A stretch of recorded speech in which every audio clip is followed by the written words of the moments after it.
It is now my honor, my privilege to introduce the keynote speaker, our commencement speaker for today, Mr. Roland Martin. I think some of you already got to know him on the way in, as he was greeting our graduates as they were processing into the stadium. I think we're in for a real treat today. Ladies and gentlemen, we are very privileged today to be able to hear from Mr. Roland Martin, host and managing editor of #Roland Martin Unfiltered, acclaimed journalists, influencers from multiple U.S. presidents to the top athletes and entertainers in Hollywood. He is currently the host and managing editor of the #Roland Martin Unfiltered, I'm here, Doc. The first daily online show in history focused on news and analysis of politics, entertainment and sports, and culture from an explicitly African-American perspective. Since 2008, he has been a senior analyst for the Tom Joyner Morning Show, where his daily segment is heard on more than 100 stations, reaching 8 million people daily. Mr. Martin spent 6 years as a CNN contributor, appearing on numerous shows, earning accolades near and far for his no-holds-barred honesty, conviction, and perspective on various issues. In 2009, CNN awarded the Peabody Award for its outstanding 2008 election coverage, of which Mr. Martin was a member of the best political team on television. He is the author of 3 books, including the first, President Barack Obama's Road to the White House, as originally reported by Roland S. Martin. And he has contributed to several other books. He is a 4-time NAACP Image Award winner, including being named Best Host for the last 2 years. He has been named 4 times by Ebony magazine as one of the 150 most influential African Americans and has been named several times to the Root 100, its annual list of influential African Americans. When Jet magazine readers voted in 2012 for Who is King of the Hill, in terms of who they turned to on issues of African American concerns, Mr. Martin came out on top. He has always been named the country's #1 black pundit by News1.com and one of the top 50 political pundits by the Daily Telegraph in the United Kingdom. In his career, Mr. Martin has been showered with more than 30 awards for journalistic excellence, including being named the Journalist of the Year 2013 by the National Association of Black Journalists, NABJ, for his extensive focus on voter suppression and other issues of concern to African Americans during the 2012 elections. He was also awarded the NABJ President's Award for his work in multimedia platforms and was inducted into the Texas A&M University Journalism Hall of Honor. Martin is a life member of NABJ and Alpha Phi Alpha Fraternity, Inc. Oh, 6! I paused for a minute for a reason. He is a proud graduate of Texas A&M, where he earned a Bachelor's of Science degree in journalism. He has been awarded honorary degree from Florida Memorial University, University of Maryland University College, Lemoyne-Owen College, Lane College, and South Carolina State University. Please join me in welcoming Mr. Roland Martin.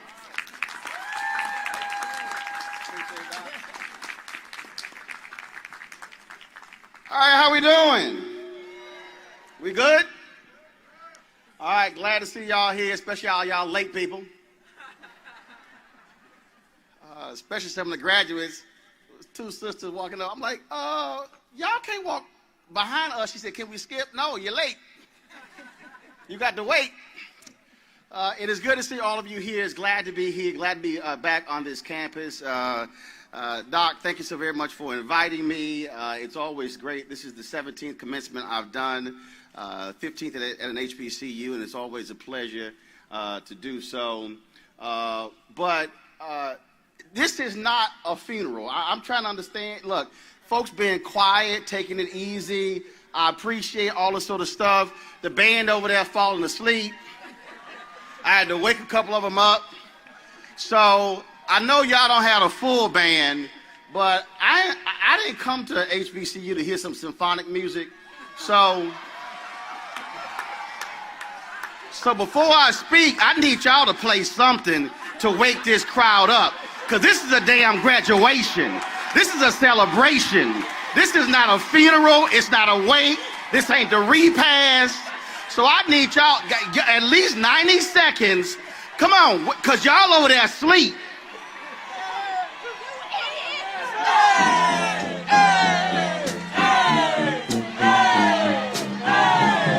Hey, y'all graduated. Y'all can go ahead and turn it out. Oh, not a band to wait.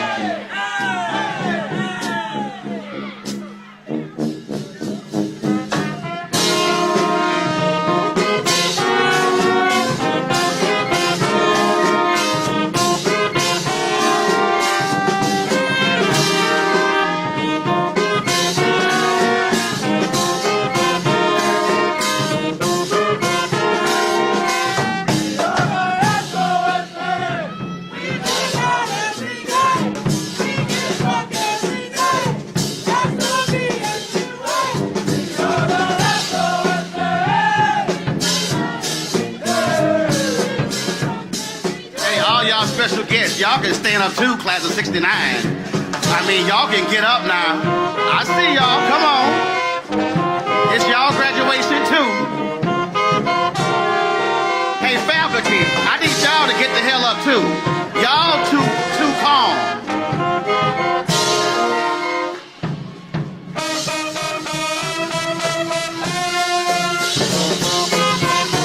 All y'all family, y'all paid to get here. Y'all need to be standing up too.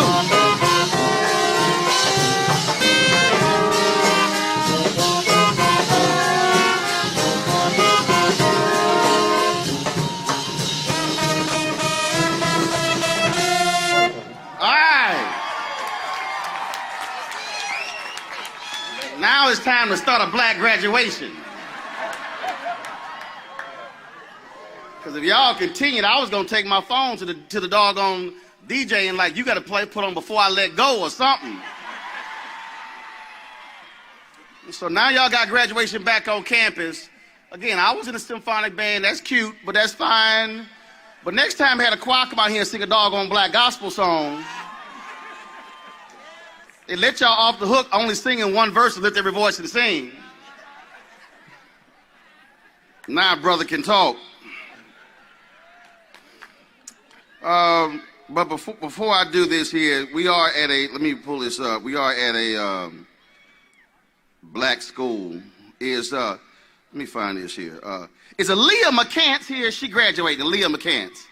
Aaliyah McCants, you graduating. Stand up, Aaliyah McCants. Is Aaliyah here? Aaliyah, is that her? She standing up? All right, Aaliyah. Your aunt, Taylor Thomas, said she had to work. She couldn't be here.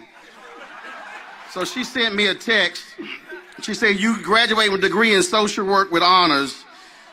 Y'all know black people will ask for a shout out. So tell your aunt, she's like, my niece graduated. All right, fine, I'll shout your niece out. So anybody else got my cell phone, don't be texting me. That's the last shout out we're gonna do for the rest of the day. Last one, the class of 69, congratulations. My advice next time, don't have an Omega up here talking trash to me before I talk. Because I'm gonna call that little youth group out. See, I told you I was gonna talk about you. Again, glad to see all of you here. It is a great day. This tassel's getting on my nerves, so we're gonna just stop that right now. Can you keep up? You trying to figure out, I don't know how everybody, this crazy black man, he lost his mind. I don't know what he doing. He need to go ahead and hurry with this doggone speech so we can hand his degrees out. You keeping up. All right, just checking. All right, let's get this thing started. Anytime you are speaking in front of this many black people, you have to tag your text. Now, the person next to you has no idea what tag your text means. That must mean they're one of these new generation Negroes who don't go to church. So hit them on the elbow and say, tag your text means, this is the title of what he's about to talk about. So just in case a lot of y'all forget this day, and trust me, I have no idea who spoke at my graduation. I don't know who the person was, what they said, but I can guarantee you, y'all ain't gonna forget me. Title of this is called, It's Your Time Now. So turn to the person to your left and say, it's your time now. All right, turn to your right, the other right. All right, turn to the person behind you and say, and point to them, it's your time now. Now I want you to talk to yourself, saying, me, it's your time now. A few weeks ago, I called Bernard Shaw, who is the anchor emeritus for CNN. And I wanted to get Bernard Shaw's permission to post a video or some remarks that he made in 2007 when he received the Lifetime Achievement Award from the National Association of Black Journalists.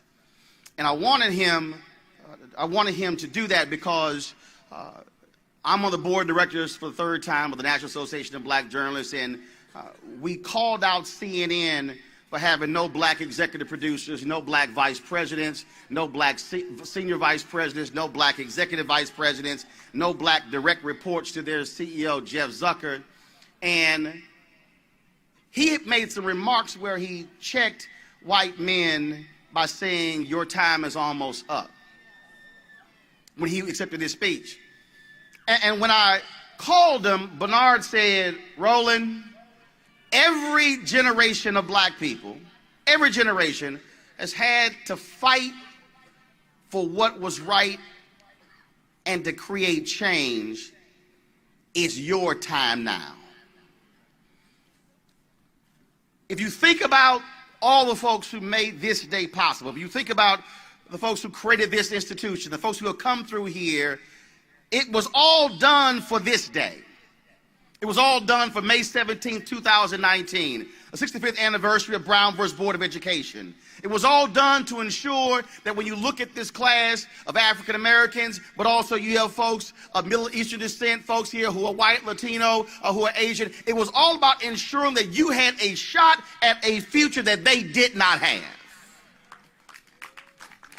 In fact, there are some people who are in the stands today who are here to celebrate you, who wish there was a day when they could have sat on a field in a cap and gown and be able to move the tassel, but because of circumstances and finances, they were unable to do so. But they said, but one thing is clear, you will walk across that stage, you will get that degree, no matter what it costs.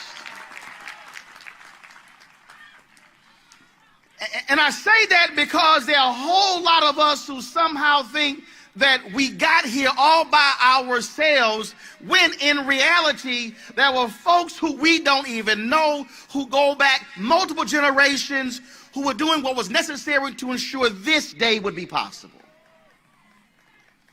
Which means that every single one of us, no matter what our background is, no matter where we're from, we owe it to the next generation and the following generation and the following generation to ensure that 30 and 40, 50 years from now, you're able to come back and celebrate your 50th graduation, and the institution is still here, still thriving, still educating, which means you cannot walk off this campus today for the last time and say Bowie State, because you owe this university, you owe this state something more than just lip service. The next time, folks here should not see you at homecoming celebrating football, but not cutting a check to pay for academics.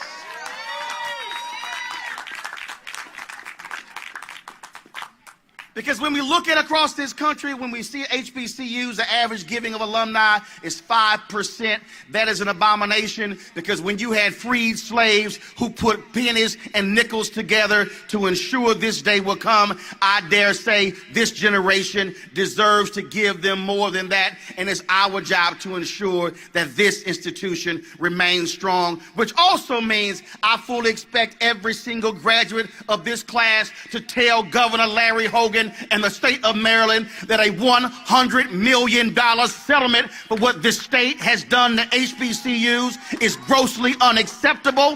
It is wrong, and what they owe HBCUs in this state, far more than that. And I say not 100 million, but I say at least 1 billion for what has been done.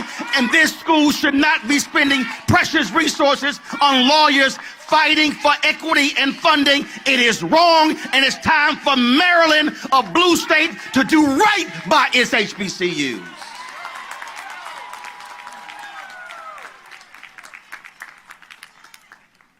See, it's your time now to step up and assume your rightful place in leadership. Because what you do today affects what happens 24 years from now when America becomes a nation that is majority people of color. And the reason you are seeing what is happening in this country now with all these crazy folks with their red hats is because they are afraid of the future. In fact, they don't want to see a class that looks like this, where you have folks who are black and who are white and who are Muslim and who are Latino and who are Asian coming together, because there is fear of people of color taking leadership.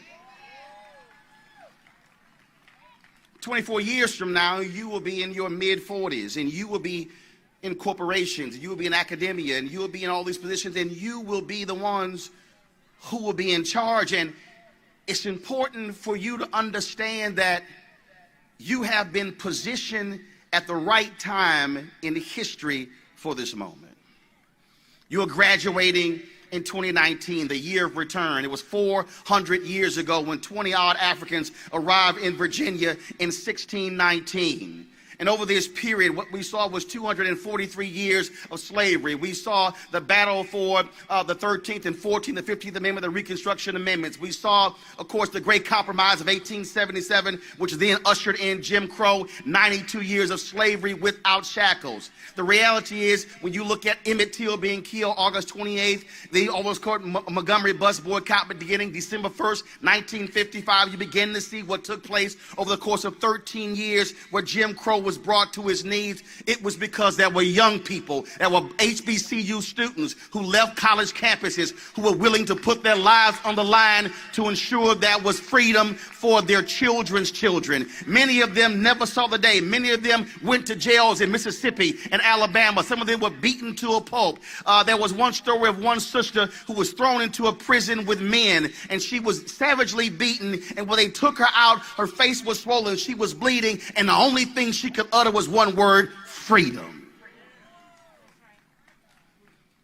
That generation understood that it was their time. That generation understood that their mothers and fathers and grandfathers had done all they can, and they understood that they could not stand pat and allow America to be the same country it was then. They understood that they had to step up and not make it about themselves. This is not about a new pair of Louboutins. It's not about what car you drive, a house you have. It's about whether or not you create a different world for your children's children. So what you do from this day forward is about lineage. It's about history. You can change your bloodlines based upon what you're about to do walking across this stage with that degree, which means that your children's children will think back and reflect, thank God I had a grandmother and a grandfather who had the audacity to think big and was willing to fight for what's right.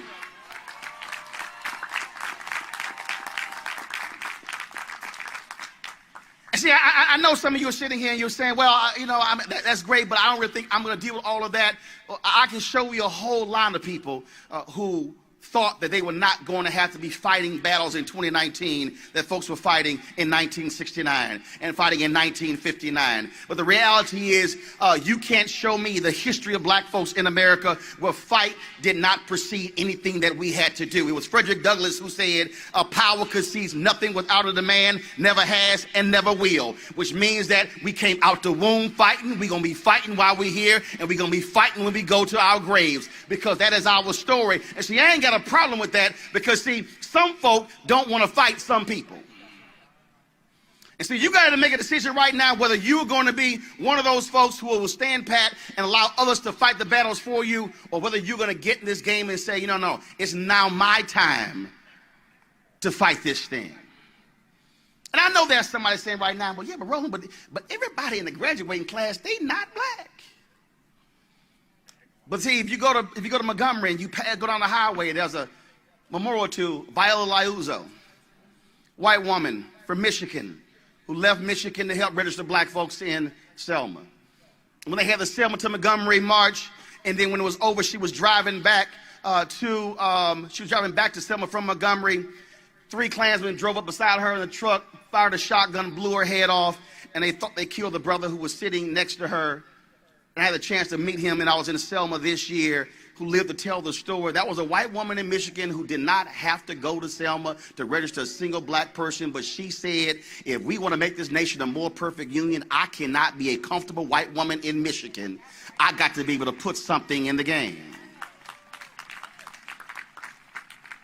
You look at the HBCUs all across this state and all across this country, you are seeing an increasing number of students who are Muslim coming from other countries being educated at Bowie State and Morgan State and Texas Southern University. And when you see a nation that attacks individuals because of their faith, knowing full well that the folks in this nation who have done more harm in the past decade have been white, male, domestic terrorists who call themselves Christian, you cannot stand silently by, because that was a time when they denigrated black folks and called us terrorists. So don't you dare allow somebody to label all Muslims terrorists. You must be willing to stand up and fight for the very folks who are also willing to fight for you. It is your time now.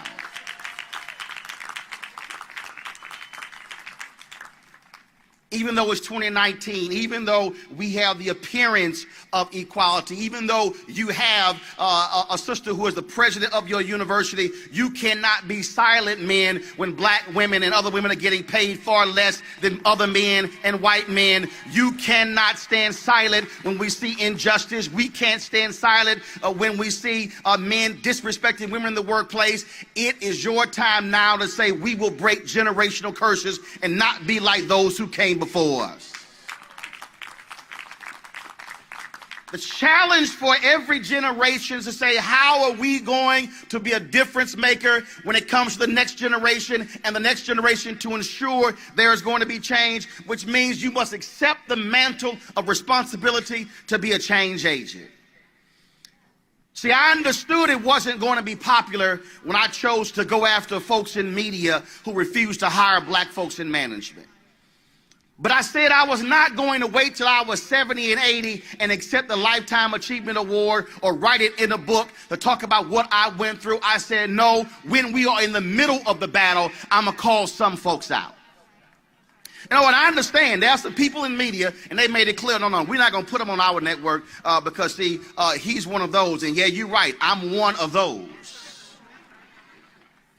Because, see, I called out CNN while I was working there. I call them out when I'm not working there, because I cannot stand silently by as somebody who went to a school of communications when I was in high school, chose to do this at the age of 14, knowing full well that if I don't use the power of my voice today at the age of 50, then that I'm going to make it easy for somebody coming behind me who to be an executive producer or a VP or an EP or a CEO. Because the day of white men running America is over. It is your time now to use your power and your voice to change this country for the better. The only way we've been able to change anything in America is when we have been able to look folks in the eye and say, we are willing to stand up to you, to fight, and then if you think we're going to run away, no, we're going to go take a break, take a rest, and come back and get on this front line. And I know some of y'all are saying, but I got to focus, really on my job. I got to focus because I got this degree. Well, you know what? The mother of Carolyn Hunter said the exact same thing in 1970. Carolyn Hunter was a 26-year-old sister, graduated, chemistry degree. She went to work for Polaroid. And while working for Polaroid, there was a guy named Ken Williams who walked into the lobby of Polaroid one day, and he saw these things called passbooks in the lobby. And he looked at it and he said, wait a minute, we're selling those things in South Africa. As he began to investigate, if you were black South African, you had to walk around with your papers. And it was a passbook that Polaroid created. Ken Williams began to say, well, no, I can't work at a company that is supporting the apartheid regime in South Africa. And then Ken began to protest, and Carolyn Hunter, who worked there, she then began joining him, and the Polaroid Revolutionary Workers was created. I see some of y'all looking at me right now saying, I ain't never heard of Ken Williams or Carolyn Hunter or the Polaroid Revolutionary Workers, but you have heard of the divestment movement that took place in apartheid. That did not start in the 1980s. It did not start on the campus of Harvard. It did not start with Fortune 500 companies. It started at Polaroid when two black folks said Polaroid should not be used selling these passbooks to the racist regime in South Africa, and they put it on the line. Were fired from Polaroid, were ostracized. The reason the Congressional Black Caucus stood up over the issue of apartheid because it was Ken Williams and Carolyn Hunter who met with them in D.C. When Nelson Mandela died, I interviewed Ron Dellums, the late Ron Dellums. He told me the story. They were not even aware of that. And the divestment of movement of apartheid started because Ken Williams and Carolyn Hunter chose to lead a revolution that took place over a period of 20 years. And that's how the divestment movement in South Africa took place. And that's how apartheid was brought to its knees because a 26-year-old recent college graduate, her mama told her, baby, you just graduated, you got you a good job, you need to stay quiet and keep working. And she said, mama, I can't work at a company that's oppressing my people around the globe. And she put that thing on the line. And the reason I even heard about the story was when I was on Martha's Vineyard, had a book signing, and I was actually staying at somebody's house there. And then it was a few months later, I'm in New York at 2 o'clock in the morning watching a documentary, and I'm looking at it going, is that the black woman's house I was staying at on Martha's Vineyard?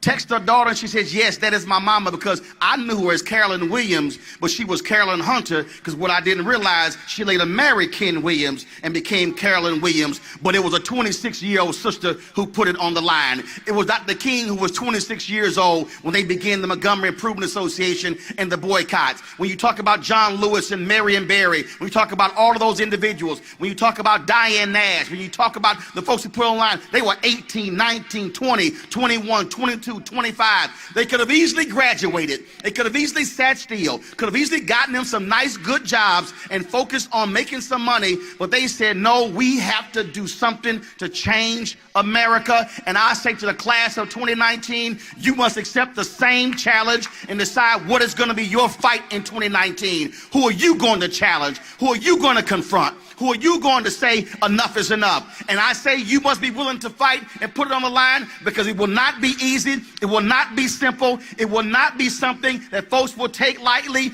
You must look folks in the eye and say, do understand, I went to Bowie State. I struggled. I fought through. You are facing somebody who is used to fight, who is used to struggle. And if you think I'm going to give up, you got another thing coming. And if then they look at you and say, well, then we going to fight you harder. You say, you can fight me as hard as you want to, but I'm not going away. I will not look down, because it's my time now. And like my frat brother Vertner Woodson Tandy said, we will fight until hell freezes over, and then we will fight on the ice.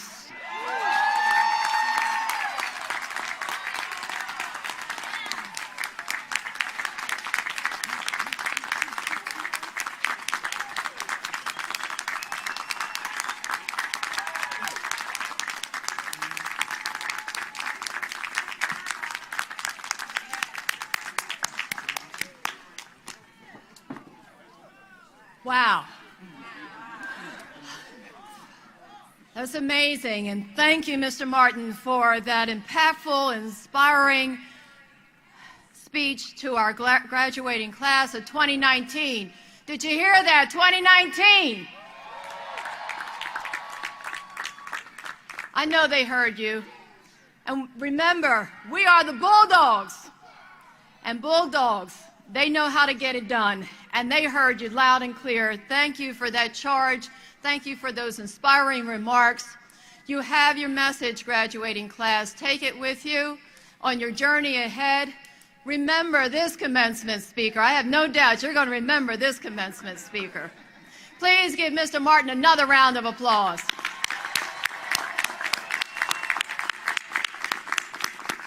On behalf of Bowie State University, we have a small token of our appreciation for our commencement speaker, Mr. Roland Martin, for being here today, for inspiring the 2019 graduating class. Mr. Martin, if you would please join me at the podium.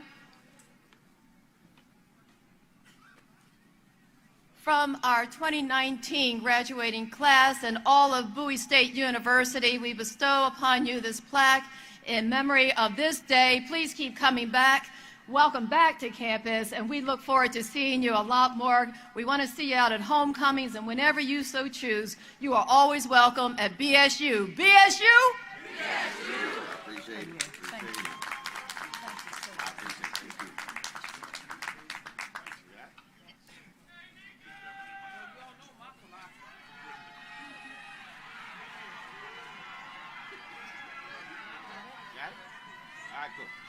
You want to support Roland Martin Unfiltered? Be sure to join our Bring the Funk fan club. Every dollar that you give to us supports our daily digital show. There's only one daily digital show out here that keeps it black and keep it real as Roland Martin Unfiltered. Support the Roland Martin Unfiltered daily digital show by going to RolandMartinUnfiltered.com. Our goal is to get 20,000 of our fans contributing $50 each for the whole year. You can make this possible. RolandMartinUnfiltered.com. You want to check out Roland Martin Unfiltered? YouTube.com/Roland S. Martin. And subscribe to our YouTube channel. There's only one daily digital show out here that keeps it black and keep it real. It's Roland Martin Unfiltered. See that name right there? Roland Martin Unfiltered. Like, share, and subscribe to our YouTube channel. That's YouTube.com/Roland S. Martin. And don't forget to turn on your notifications so when we go live, you'll know it. Hey fam, want to check out Roland Martin Unfiltered? The blackest show on all of digital, cable, and broadcast. Check out our audio podcast. There's only one daily digital show out here that keeps it black and keep it real. It's Roland Martin Unfiltered. Press play.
Hey fam, want to check out Roland Martin Unfiltered? The blackest show on all of digital, cable, and broadcast. Check out our audio podcast.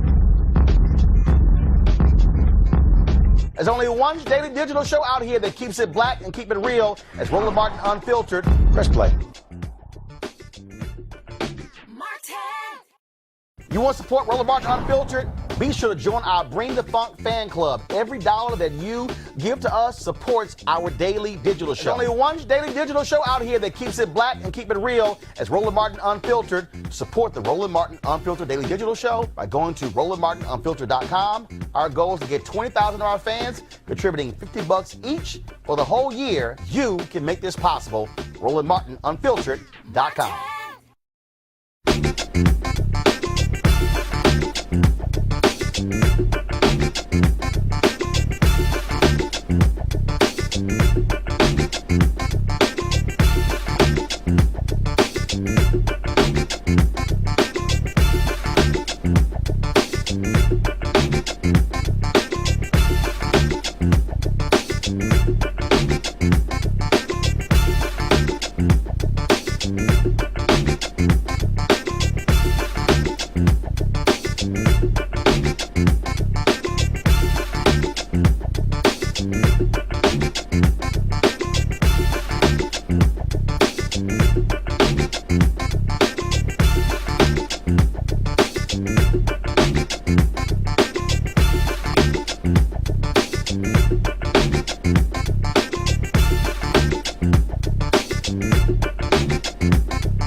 You want to check out Roland Martin Unfiltered?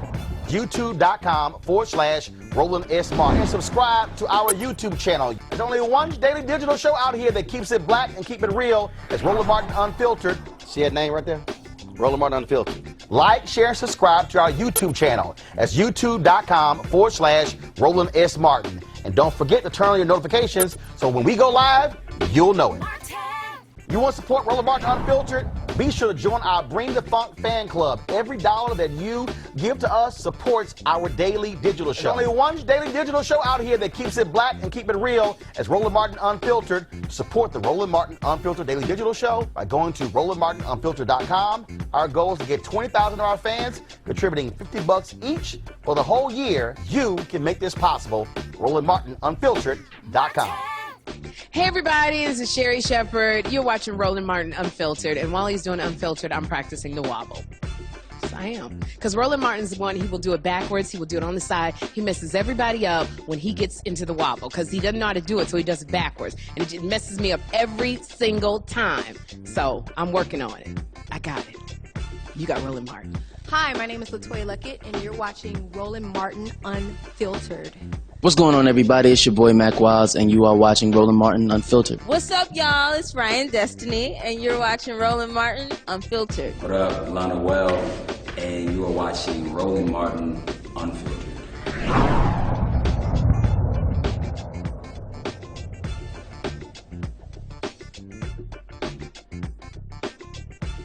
Hey fam, want to check out Roland Martin Unfiltered? The blackest show on all of digital, cable, and broadcast. Check out our audio podcast.